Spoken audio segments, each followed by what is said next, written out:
Hey, hello, I'm Kråkan, also known as Corvus, and welcome to Closet Movie Rambles, where I talk about old movies that I found in my closet while cleaning.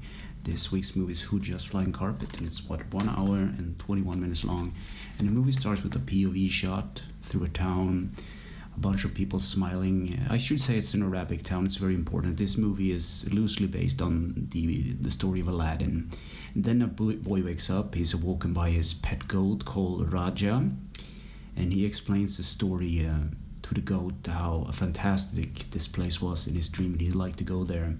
Then the boy goes home with his pet to his family because he needs to milk the goat.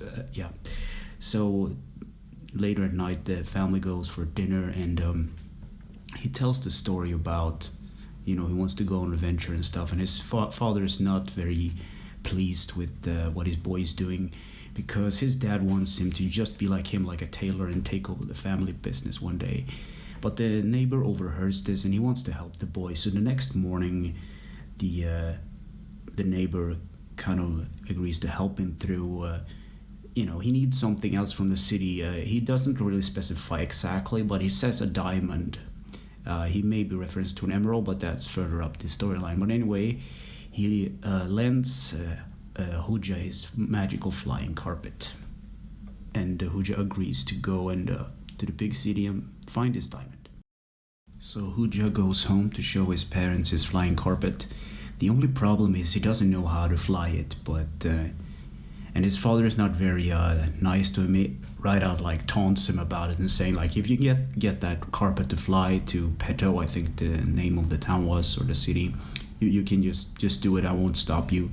And the boy figures out if you say things backwards, that's how the carpet knows what to do. And you have to be nice to it as well. Don't treat it badly, or otherwise he won't fly at all. So he managed to fly off on the thing, and he brings his pet goat with him, and there's like a flying montage how they fly through the nights and days, and they end up in Peto.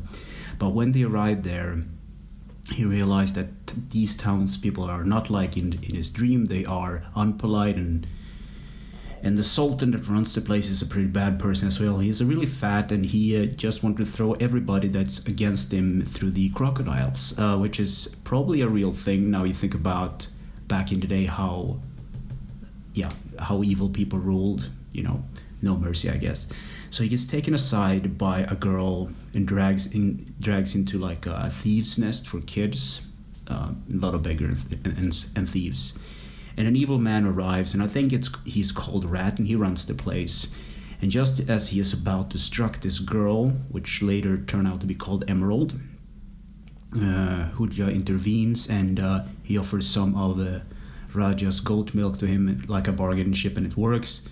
And later, because it's night time now, they need to sleep. So Raja, the carpet, and the boy flies up on like a rooftop, and they sleep a bit. But when they wake up the next morning, the carpet is gone. So the evil man, Rat, has obviously stolen the carpet, and he takes it to the palace. But he's stopped by 2 guards at the entrance. So he bargains his way into the palace somehow, because he's a sneaky little rat. Meanwhile, Hodja thinks that Emerald has stolen her carpet because she's a thief, and he tries to chase after her, but he loses her in the crowd of the city. And later, Emerald confronts him herself, and they talk it out. And she agrees to help him to get inside the palace and somehow steal the carpet back. How she knows this, I don't really remember, but yeah.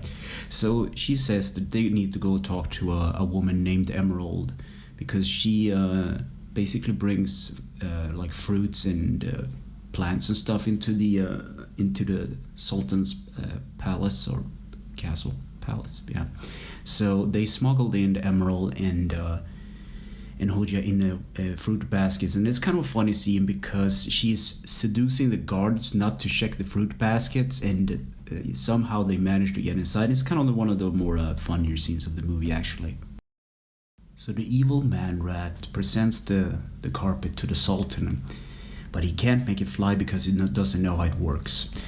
So Hodja and Emerald steals the carpet, while the rat tries to torture the carpet to confessing or kind of doing his will. But they get taken to the Sultan, and Hodja gets thrown into jail, and he managed to trick the jailer into letting him out because there's like a hidden block. He pushes a block into the other cell, and and the jailer kind of thinks like there's two of them, so he lets one of them go, but obviously that's the wrong one. There was just one boy to begin with. So Hodja managed to steal the carpet back, and he saves Emerald in the process, and they fly off, and there's like a chase scene, but the Sultan's guard capture him, and Hodja is arguing for Emerald's life because the Sultan wants to throw her to the crocodiles like everyone else. And he also tells the Sultan that he's the only one that actually can make the carpet fly. So that's what's happened. Basically, the Sultan, which is a fat bastard, gets put on the carpet, and he doesn't want Hodja to go on because he doesn't want to be tricked. So they put the rat on there, and Hodja kind of whispers to the carpet like to do just behave badly. And that's what happened. There's this flying joyride, kind of crazy, and the Sultan gets thrown off with the rat, and they get chased up by the crocodiles, and that's more or less the ending of it. So Hodja talks to the people of the Sultan and say that you are basically free. There are no more Sultan and no bad things. But the soldier of the guard says like, we're used to getting orders, so who's going to do that? Well, then I order you not to do what you want, basically, and that's what they do.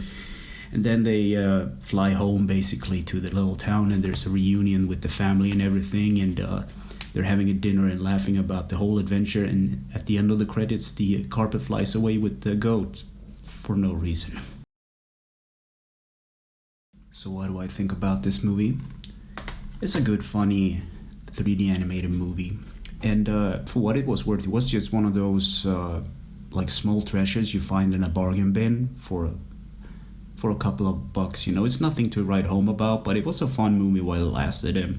And I like to try new things. Usually I go for something that I want to do, but something you just gotta do something different, and this movie was definitely different. I don't really like the idea that it based on like the Aladdin story and whatnot, but it is what it is. It's a fun little movie. So anyway, thanks for listening and or watching, and take care.